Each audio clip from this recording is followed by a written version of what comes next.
There was a meme and it's got all the different like fantasy dudes stacked next to each other and he's literally the tallest. He's like 2 meters or some shit and she is like not tall.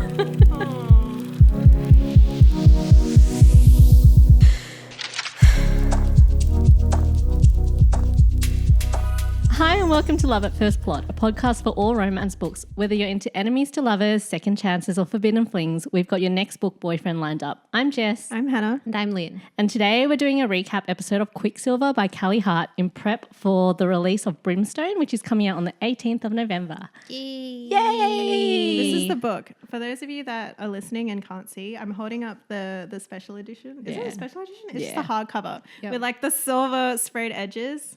Obsessed. It's the new one. It's the one that doesn't have Kingfisher on the front. I initially didn't like the way that this looked when it first came out because I like the cover with Kingfisher, but the more I keep seeing it, the more I'm like, oh wait, this is actually really nice, especially with the sprayed edges.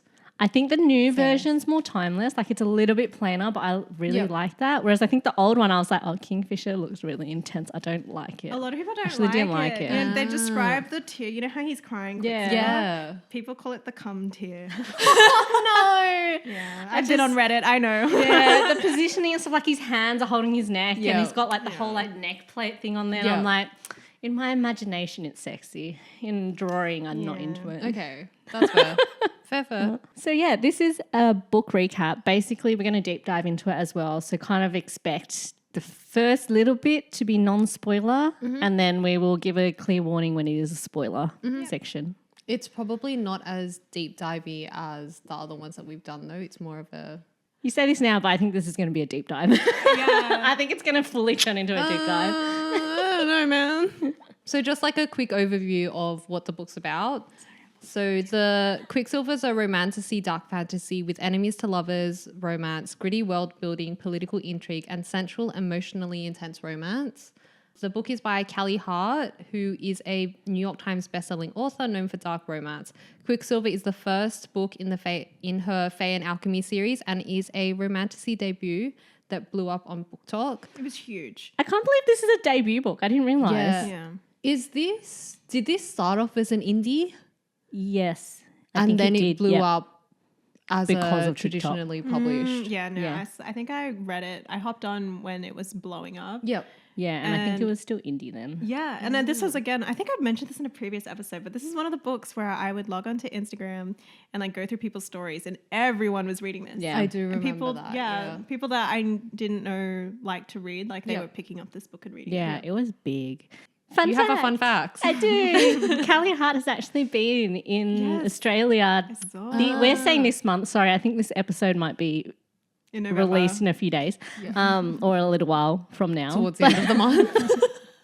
But yeah, no, Callie Hart's been going around Australia at the moment talking about Brimstone and like doing signatures and stuff, which is really nice. Pretty cool. Did people get the like copies of Brimstone when they went to the event? I think they did. I think they've got, so Hachette actually did the little like, I don't know what they're called, like they're like mini snippets of the book. Where they give you like the first couple of chapters. Yeah, I have it at home because I got one from Supernova. And I just haven't read it because I didn't remember enough of Quicksilver to go into it.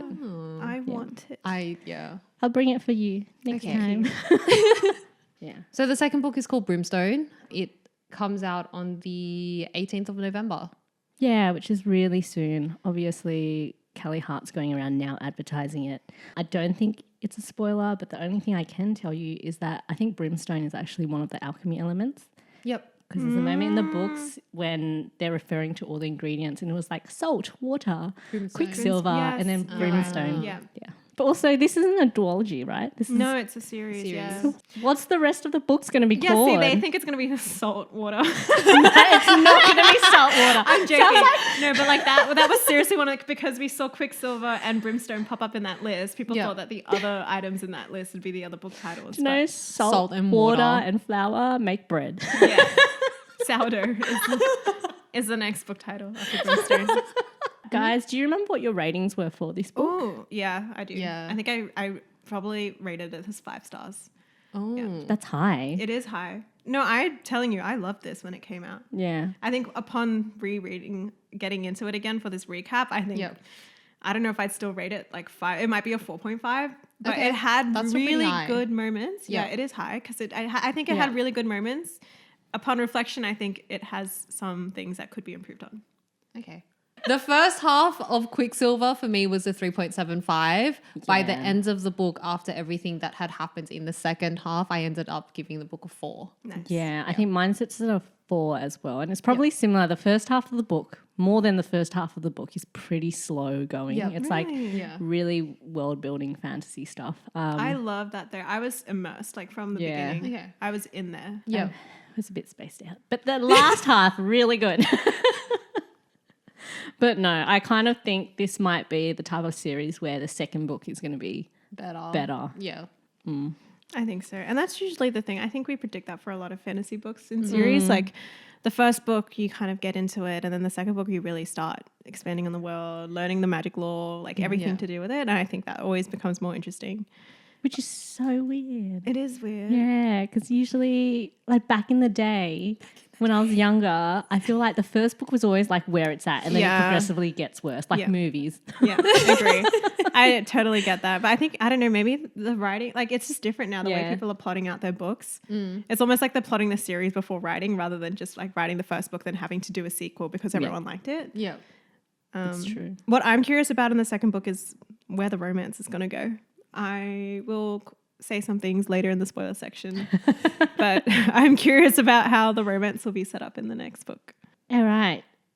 If you have not read Quicksilver, this is now your time to leave because this is going straight into the spoiler section.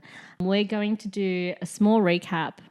It probably won't end up being small. A recap on what happened in Quicksilver, and then we're going to dive into some of the elements that we want to chat about. In the recap, basically, you got Sarah's Fane. She lives in Zilvaran, and Zilvaran is cut off from the Fae world pretty much. So she is living in like the slums. She lives with her brother, and I say live pretty like lightly because she doesn't even have like a fixed home or address. They're orphan children. She does what she needs to get by to survive. And we're talking, when we say slums, it's like they get rationed water, so they have to fight and steal to get enough water to even survive. And can I comment on this? The water. So one thing to call out is that she's from the Third, which is kind of like this section or sector of Zilvaran. And the way that it's set up is that the Queen has made it seem like the Third is filled with like this plague. So everyone from the Third is like infected by this plague, and it's like contagious. The reason why she does this is because people in the Third are actually getting sick, but it's not because of a plague. It's because they're drinking dirty water. Like they're drinking the sewage water that comes from the other sectors. It's actually filtered down. So like the first will get the best water, and then the second will get the leftovers from the first, and so on. And because it's such a scarce resource, and it's like ration, they get 6 ounces a day, which is really nothing. That's like a spoonful of water. They have to drink it, which is why they're all getting sick. Yeah. And that kind of ties into the next bit where essentially the star of the story is Cyrus steals a gauntlet from like one of the guards of the town. And the guard like wants it back because obviously it's important for him. But he also doesn't want to touch her because she's like diseased. Yeah. So it just becomes this whole story of like she's running away with this gauntlet.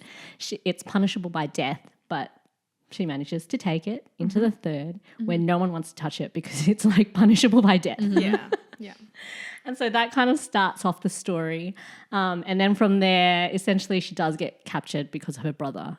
Cyrus's brother's name is Hayden, and he's described as like he thinks about his welfare, but often motivates her risky choices, as in he's a bit like more unreliable. Like he's not, Cyrus feels this need to protect her brother, who is actually a grown ass man, and feels like he should be protecting her, but whatever. She feels this need to take care of him, but he is pretty like He's reckless. basically- He's reckless. Yeah. He's He's like a troublemaker. He gambles. He just, He doesn't have any concept of like how important it is to have money, to like drink water. Yeah.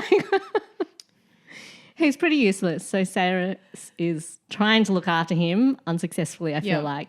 But yeah, essentially she sacrifices herself so that her brother can be saved and gets taken to Queen Madra, who is the one who reigns over this town in court.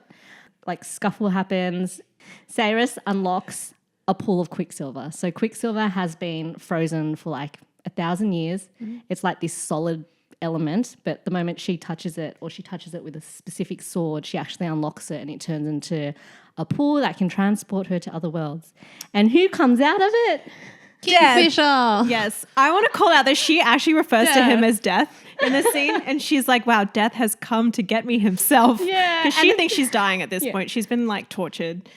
She's been like properly stabbed. She's dying and he's like come through this portal being like, oh shit, I probably should just take her back and heal her. So he does. Yeah. He takes her back and then that starts the whole middle section of the book that admittedly is a bit drier and like goes into the lore more so.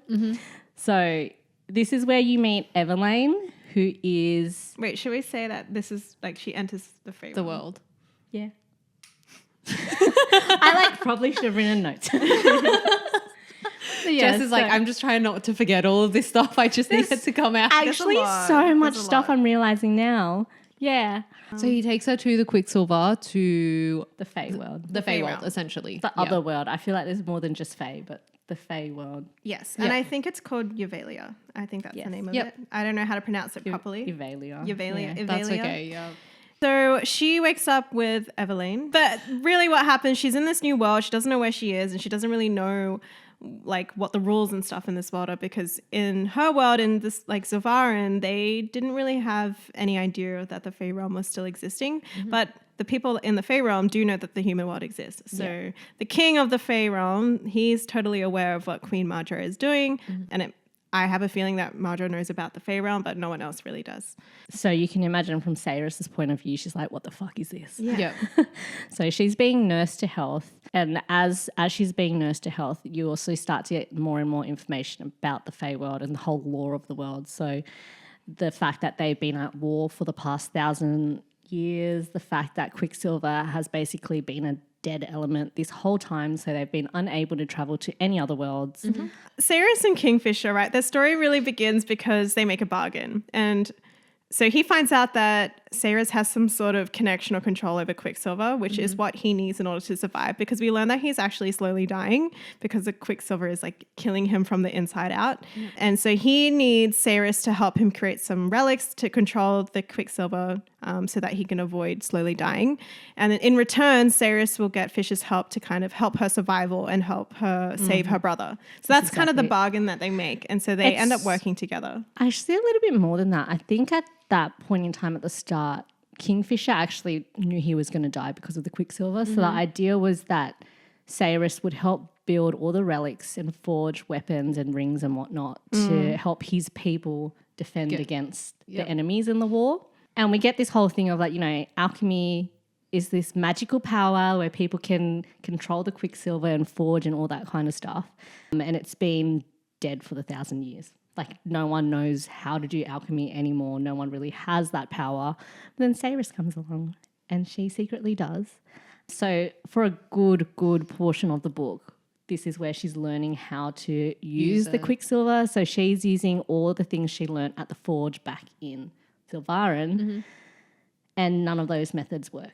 I want to bring up this part because this is one of the moments that I thought was really funny in the book. Yeah. So this is when to uphold Fish's end of the bargain, he has to go save Sairus's brother, who's obviously still in the human world. And Sairus is like begging him, like, you need to save my brother, otherwise I'm not going to help you. So he goes, and Fish's way of finding out who Sairus's brother is by scent, as one would, right? You know, they share the same blood. They must smell the same, right? So he goes in there and he comes back with someone. It is not her brother Hayden.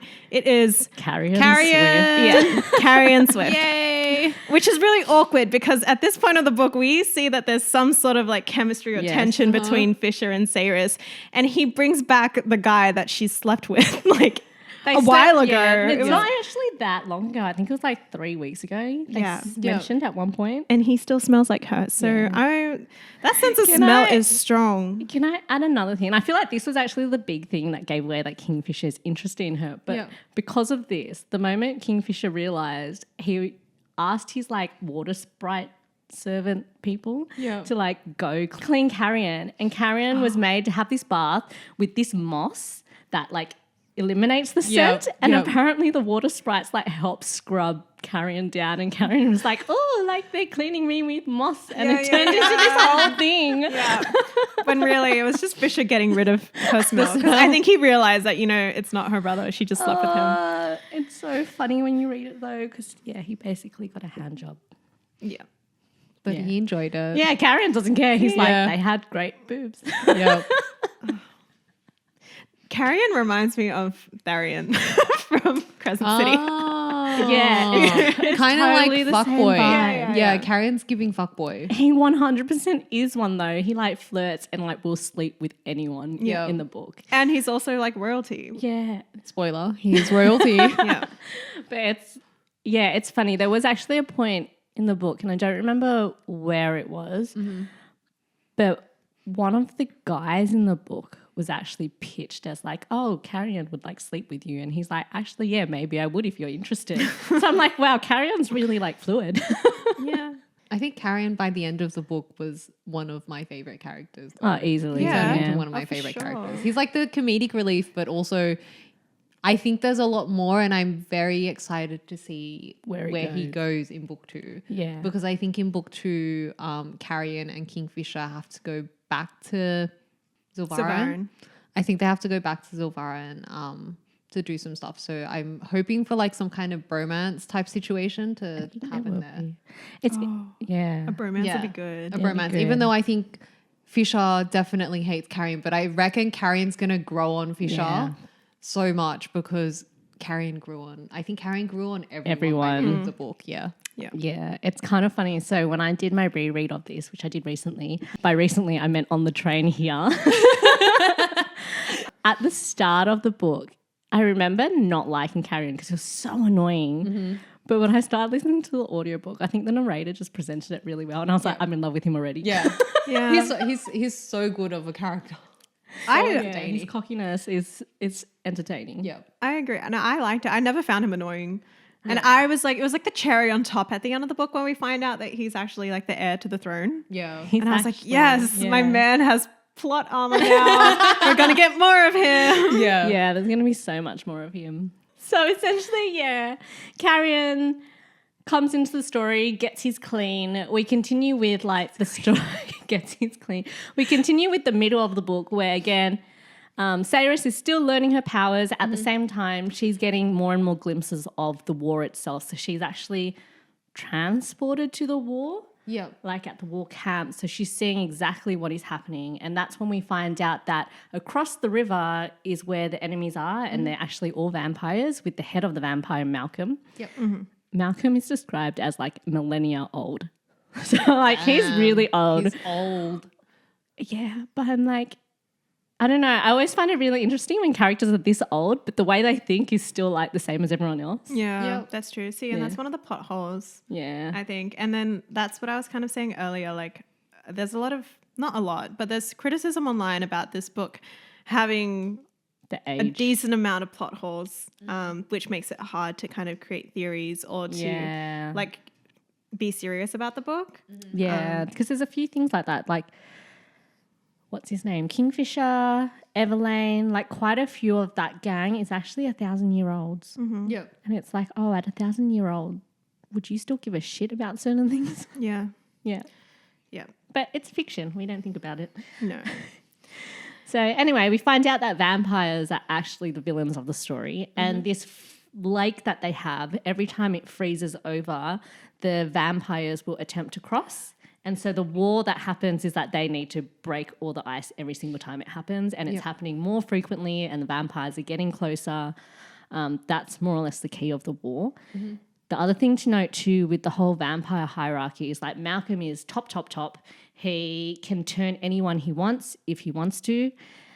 Underneath him is Taladius. Taladius, we'll go with that. And he secretly is the second strongest, but no one knows this until he admits it at the end of the story. So he's kind of just there pretending, I think, to be Malcolm's servant. To be honest, we don't know much about him even at the end of the story. I think that's going to be a book 2 thing that we can talk about in a bit.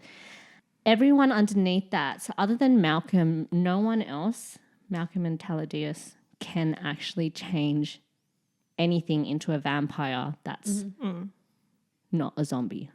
Yeah. These vampires are like zombies. They're like decomposing. They're not really thinking. They just want to attack and eat and drink. Yeah. So, yeah, that sums up that bit.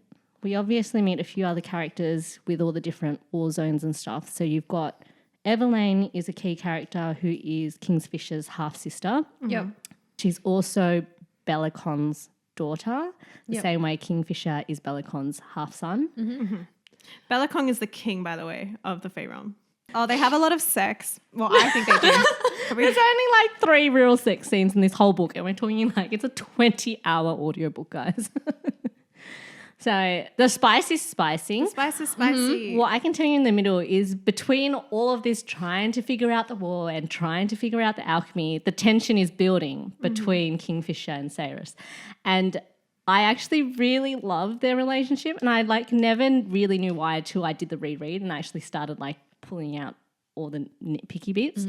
But it's like they're kind of like enemies in that they do pretty much hate each other, you know, like Cyrus wants to go home. Kingfisher's like, no, you have to do this and then I'll send you home. And so we see lots of bits of them sniping, but they're obviously physically attracted to each other. So at some point they act on that, and so they have their first scene together. Some tattoos kind of get swapped as well, which has meaning later on. And after the first time they sleep together, they realize they can talk to each other in their minds. And it's kind of left at that. The rest of their romance kind of progresses like Cyrus is growing interested in him, but he's unsure if he wants more, if it's just a sex thing. And for Kingfisher, like we don't really see it till a bit later on, but like he's actually certain he already likes her. So it's really cute watching it because she's being so cautious, whereas he's like opening all the doors for her to be like, yes, like you can talk to me, you can come to me. Like it's a slow progression of that. And then it's really cute because then further down you find out that they're actually mates. Of course, they're fated mates. That's why they can talk to each other and why she's getting tattoos. So it's like as they grow closer, she starts developing more tattoos, which all have meanings to like their prophecies and whatnot. But also he starts developing some new ones as well. And the other thing too that we find out is that Kingfisher's mum was a prophet. Is a prophet the right word? Yeah, like an oracle. Yeah. So she predicted all of this. Yeah. She had made a book for Kingfisher because she's dead. She died a long time ago. That basically just had pictures of Cyrus in it and was saying like, this is who your mate is. Like she's coming for you at some point in time. And he got confused because in the pictures, like Cyrus has like pointy ears and stuff. Like she looks fake, but she's become human. So it's really cute when you see it like that and you're like, oh, he knew the whole time. I really love it. I forgot that part of the book. Same. I know what, that's so, that's nice. I forgot about the tattoos. I definitely forgot about. I did remember the like speaking to each other in their mind because there are like in the sex scenes when they are talking to each other in their minds. They're basically just telling each other what to do. I might just leave it there. There's a lot of growling. There's a lot of listen to the audiobook because the narrator's really good. I didn't even know this till afterwards, but the person who narrated Kingfisher is the same dude who did Reese in the dramatized audios for Akatar. So we see that relationship form and it's just so nice. Like obviously by the end of it, they're like an item. They're together. We find out that they're also like God bonded. I think it's God bonded. So like this is like willed by the gods. And I can give you a bit more into that as we get to the end. I also have notes on that. Because the end gets so much happens. So much does happen in the end. But that sums up the middle of the book, which is like 80% of the book. And then wait, is this when she can start talking to the Quicksilver? She's in the middle of the book. Sorry, in all this, eventually, yes. She starts talking to the Quicksilver, and I think the Quicksilver has a bit of personality. The Quicksilver wants like jokes and stuff in return for doing some stuff that Cyrus wants it to do. It's super cute, guys. Like the Quicksilver voices are actually so adorable. They're like little children. Oh, because you have an audiobook. It's that's really actually so cute. So we find out that the real power of alchemy is that you can talk to the Quicksilver, and the Quicksilver is like sentient. Yep. So like she realizes that all she needs to do is bargain with them in order to forge all these things. Yep. And so like one of the first things she forges is she redoes a sword that she accidentally broke. And the Quicksilver requested her to give a joke. Yep. Yeah. No, this is the second one actually. Okay. The second thing she made. Yeah, but she asked for a joke, and it just happens that it's, what's his name, Carrion Swift in the room. And they're like, we want a joke. Like, what is it? And he gives like a dirty joke that they liked. And then they were like, we want him to be like our owner. Yeah. So this is now Carrion's sword. And it's so funny because like, He names it something really stupid as well. it's like Simon. He named it Simon. And they loved the name. The Quicksilver loved the name. But it got to the point where Cyrus is like, what is the Quicksilver saying? I can't hear anymore. And Carol's like, they don't want to talk to you. This is like between us now. So it's like, it's giving Riddick vibes with his dragon. It has like such good funny moments. Like I think like maybe it's just Carrion's character. But like the way that it, like there's some moments that are just like little gems in this book that I loved. It's so cute. I love it so much. So I love that the Quicksilver can talk. Yeah. But there is one thing. The first blade she actually forged with the Quicksilver, the bargain was that they wanted a song. I say they because it's multiple voices, the Quicksilver. They wanted a song, and Lawrence sings this song about Kingfisher that is meant to be like beautiful, like an aurora came out, all this stuff. Yeah. And then the Quicksilver took the song and everyone forgot. Yeah. That was really sad. Really sad. Yeah, they like take it and run away with it. Yeah, so it's very strong stuff. Yeah. But that's magic because that's kind of like the whole balance. You give some, you take some. Yeah. So now that Cyrus has unlocked this, the rest of the journey, she like listens for the Quicksilver. She can find it because they're talking to her. Yep.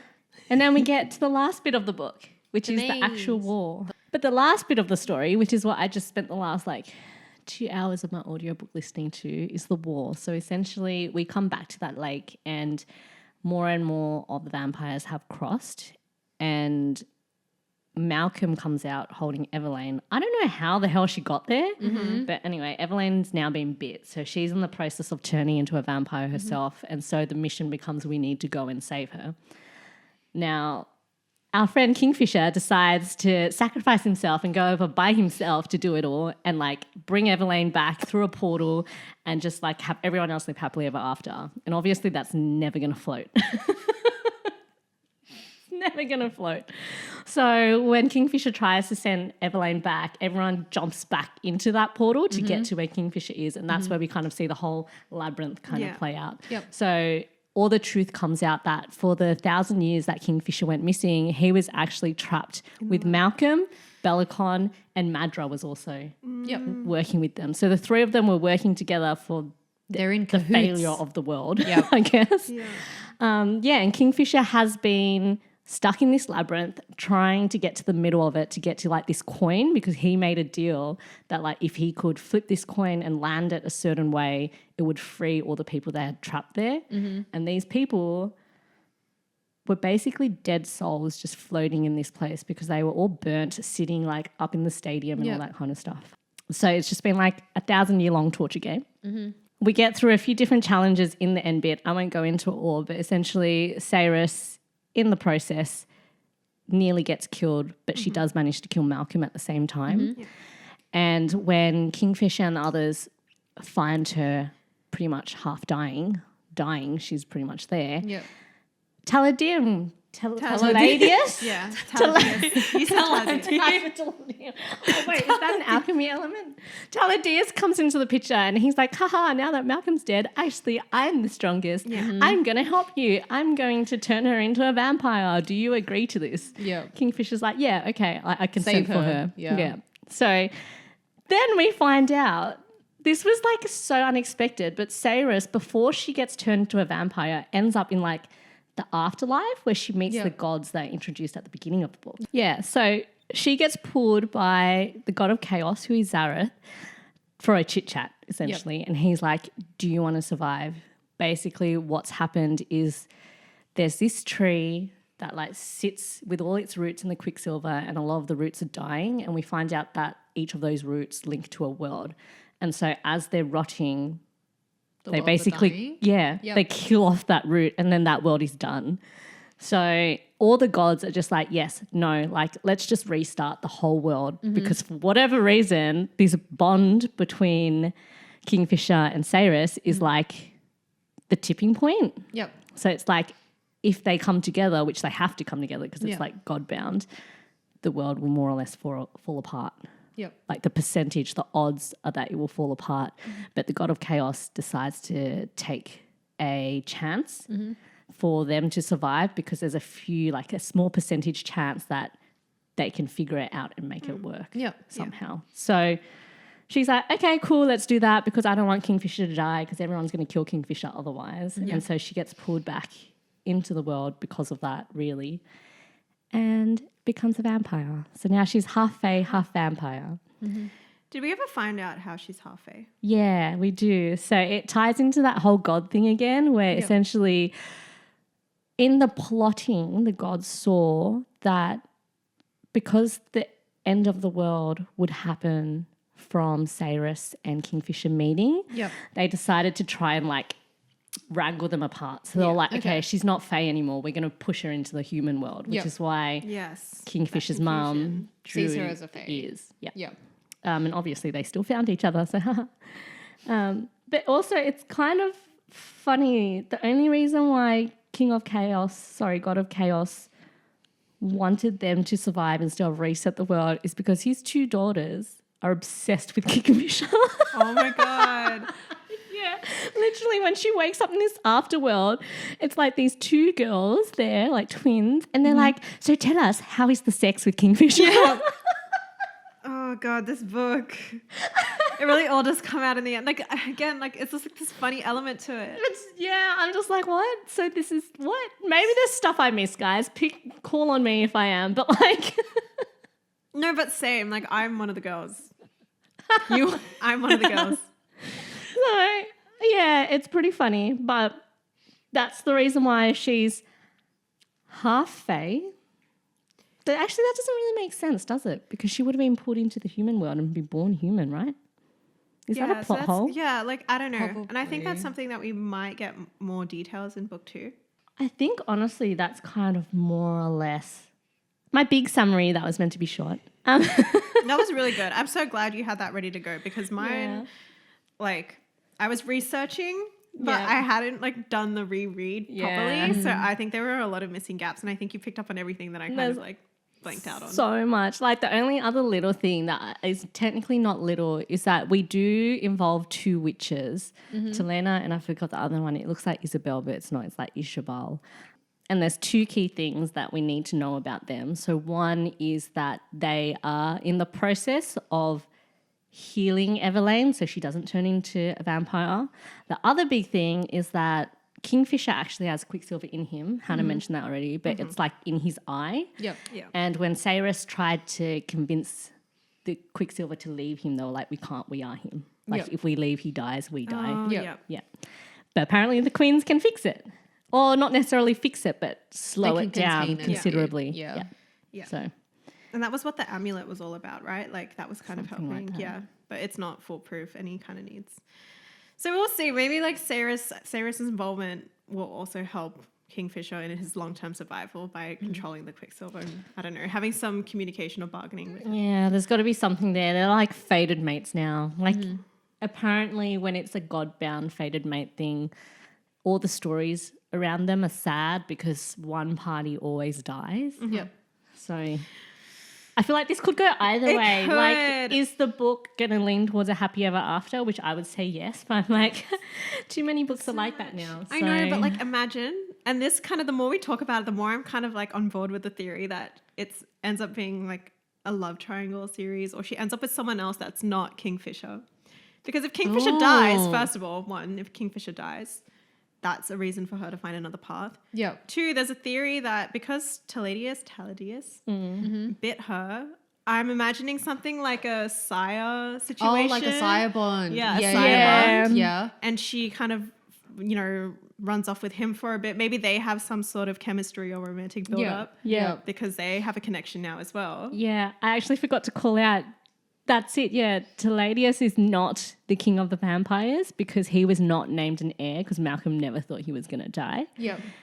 The person who is Sarys because she killed Malcolm. So she's now queen of the vampires. Yeah. And now they have to rule together. Yeah.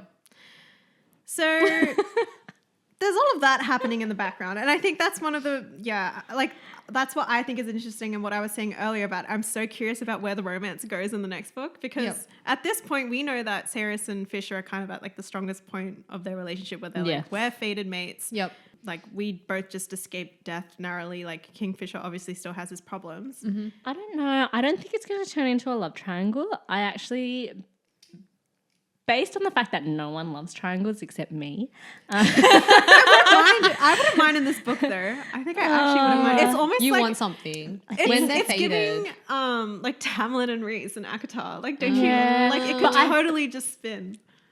Okay. Yeah, no, I still feel like it's going to be like Kingfisher is the end game and now it's just about all the different challenges in between because Kingfisher is fucking like Edward Cullen and he's always like, I sacrificed myself for you. What if they do a whole like, so book 2 we start following like her and Teladius and then it becomes like a Jacob and Bella. Yes, Kingfisher's the ultimate end game. But so much shit, like something has to go wrong with But their they're romance. not painted Teladius to be like this hot dude. I think he's like, he feels like this character that's come out of nowhere and he might be evil. I think he's going to take on like a teacher mentor role as her sire. Yeah. I feel like that's what's going to happen. Yeah.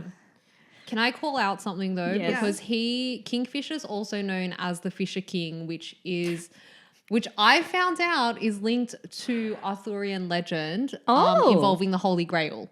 The Fisher King is the last in a long line of British kings that are tasked with guarding the Holy Grail. So the Fisher King is both a protector and a physical embodiment of his lands, but a wound renders him impotent and his kingdom barren. It says he's unable to walk or ride a horse, but he's sometimes depicted as spending his time fishing while he awaits a chosen one who can heal him. Is that why his name's Kingfisher? So the chosen one Sarys. is probably Sarys. Yeah.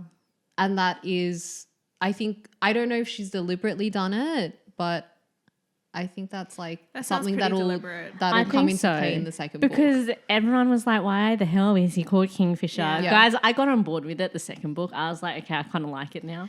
Look, the fact that they just refer to him as Fisher throughout the book and not the full Kingfisher, I think helps a lot. Jump between both.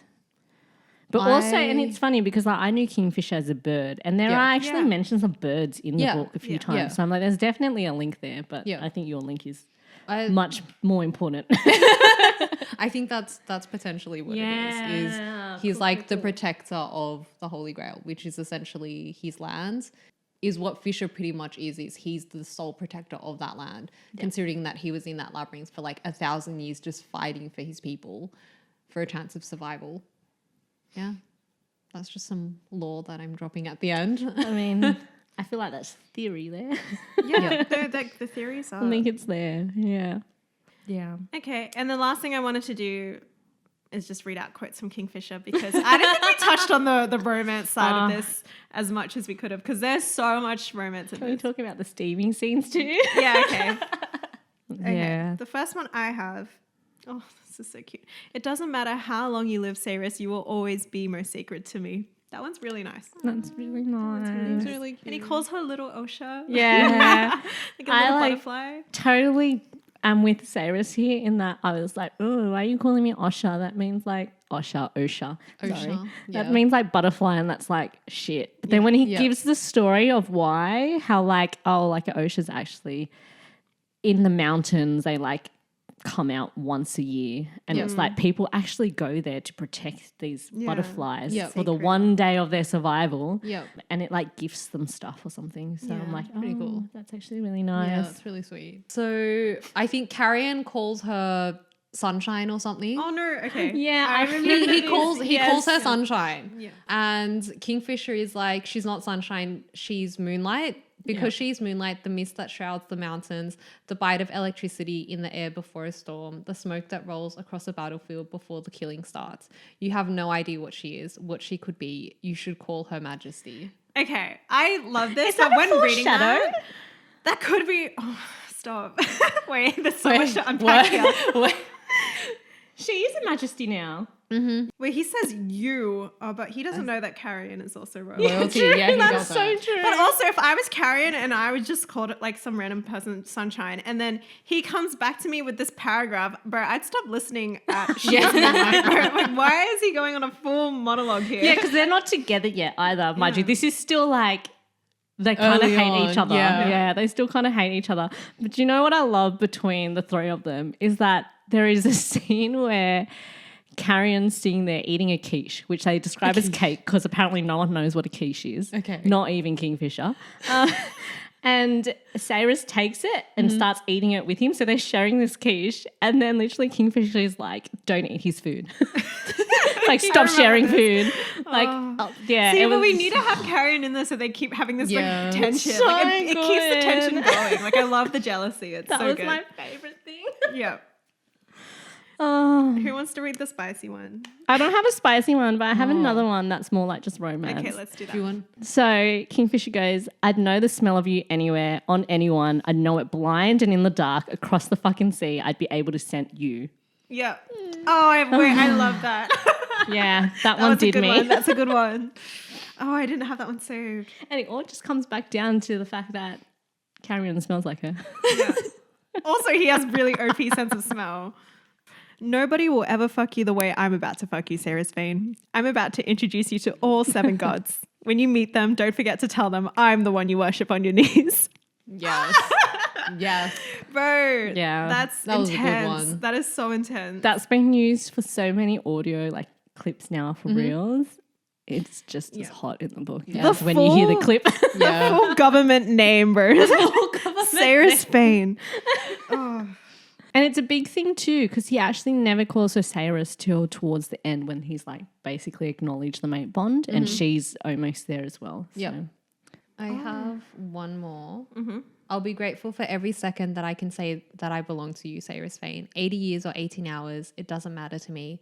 It'll still be the highest honor of my life. His long 1,000-year life. He's waited a long time for his has. mate. Yeah, like a really, long time. I would give up at that point. I have another quote too, and I just read it. I'm like, oh. Go. And again, this is still fairly early on. This is when they're still like not courting, but like fighting.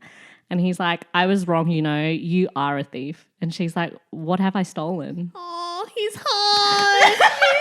He's hot. So cute, right? Stop. Yeah, I like really love this relationship because he like clearly likes her and she's so like, what the fuck? Yeah. Like, you hate me. Like, and he basically like gently nudges her in a way to be like, yeah, like we should date. Yeah. Super cute. Because I think it mostly just, it starts off with just sexual tension, right? Yeah. And then it gets into like the romance Yeah. side of it. Yeah. But I do love like the banter they have when at the beginning of it, when it's all just sexual tension. I've got one more quote here. He's like, you could at least say hello before you start eye fucking me. And she's like, I wasn't doing that. I wasn't doing that. Yes, she is. She was totally doing time. that. Yeah. I was doing that and I was reading the book. I wasn't even in the room. I love it. But you know They're what's funny? Because it's not something I thought about till I saw this in a picture. But he's actually described as being really fucking tall. Like there was a meme and it's got all the different like fantasy dudes stacked next to each other. And he's literally the tallest. He's like 2 meters or some shit. And she is like not tall. Oh, it's giving like Lorcan from Yeah. yeah. Those height differences always make me a bit Question it? uncomfortable though. Yeah. I will admit that there were some scenes in the spice scenes where I was like, but he can't physically kiss her right now because he's too tall. Oh. But we don't think about it like that. No, we don't. No. Something I also want to point out between the two of them, and I love when books have this scene, is when Kingfisher helps clean Cyrus in the bathtub because she's like so tired from the alchemy. Like he's genuinely just washing her, like helping her wash her hair, wash her like body, and then putting her to bed. Yeah. I fucking love those. Yeah, those ones are always really So you're gonna cute. start saying we're cleaning carrion. Like, that's all I can think about. Different vibe, not that vibe. Yeah. I love that too, but Yeah. not in the same way. No, I get what you mean. I love when they do that. It's just like little things. Is that a trope in itself? Like I feel like it should be. The caring, yeah, Yeah. the bathtub. the Scene. bathtub caring scene. Yeah. Because that's always really, when it's like a not sexual type of thing, Yeah, it's always that's just it. really sweet to see. That's when you know he's smitten. Yeah. There's a level of care. I actually think that is all that I've got notes for. So is there anything else? I feel like we've been delving this whole time. I think this is again for book 2, in prep for book 2. I just wonder if they're going to play further with like the whole god system that's happening in this book. Because I realized when I was doing my little recap of it that when she first gets introduced to the Fae realm, they walk through this hallway where there's like photos of like the gods and stuff, and she starts asking questions about them, and there's actually quite a few gods that they list. Yeah. And we've only really known about like chaos. I don't think we'll get them in the next book if there's going to be more than 2 books, only because the bargain, or not really the bargain, but the deal that she made with the god of chaos was that if she's going back to the world, he's got to cut ties with her so that they can stay hidden from all the gods. So the other gods won't be able to see, because otherwise they'll kill Kingfisher. Yeah. Right. But did you think, like, I like that there's this like overarching complexity to it. And I think if there's a book 3, that's what it will be. Yeah. I do actually have written here that there's a moment in time at the end, the Quicksilver literally says a shadow falls all over Avalia. So I feel like that's an omen or a foreshadowing of something. Yeah. That's actually a good call out, because one of the first times that she hears the Anarath Moor, she describes it as a bleak omen. So, yeah, maybe the Quicksilver Something knows what's bad coming. is coming. Yeah. Yeah. That war we saw was not it. No. Oh, I got an idea. What if, because she's now like the ruler of the vampires, what if to fight, maybe like the gods is the ultimate The bad gods are guy. the They have ultimate to join evil. forces. Yeah. That's what I'm thinking, yeah. And it's going to be an epic like god versus. The only other one thing actually in my notes looking now that I want to call out, which is really weird, and it's like semi-insignificant, so you guys might not even remember, but Malcolm kept calling Kingfisher his lover. Yes. Okay. I saw this on Reddit, and the theories is that he was actually getting like sexually abused by Malcolm. Yeah, well, in my head, when he said lover the first time, I was like, is that what it is? Yeah. Because that's semi where it's kind of getting to. And Malcolm like has this whole thing of like, Kingfisher is mine. Yeah. We do know So- Kingfisher is a sexy man. I got a little too excited there, but I think it's actually that It's giving a bit of a race. Yeah. Yeah. He was So there's something going on there. Yeah. There's just It definitely is something definitely, going yeah, on I think there. it's exactly what you're saying. It's a bit of a race where this idea of power, and if he has, like the most attractive, like Fae warrior Yeah. in his bed, then Yeah. that's like ownership, possessiveness, power play. If you want to hear more episodes like this, make sure you leave a like or comment below and let us know. Also, please share this episode with anyone who you think might enjoy it. And if you like this and want to stay up to date on content, make sure to follow us on Instagram, TikTok, Threads, YouTube at Love at First Plot. Otherwise, until the next episode, see you in the romance section. Bye. Bye.